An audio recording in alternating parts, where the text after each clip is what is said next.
Kondisinya udah runtuh sebagian karena dampak dari banjir ini. Memang juga karena ada lapuk ya, kayak roboh. Ya adalah Istana Raja Samalanga ya, warisan.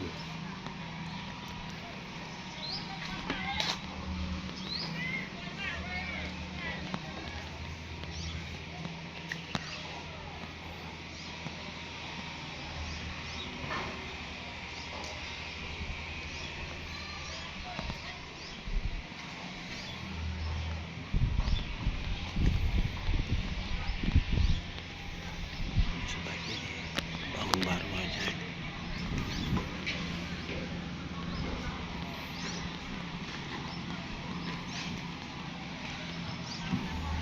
Teman-teman warga masih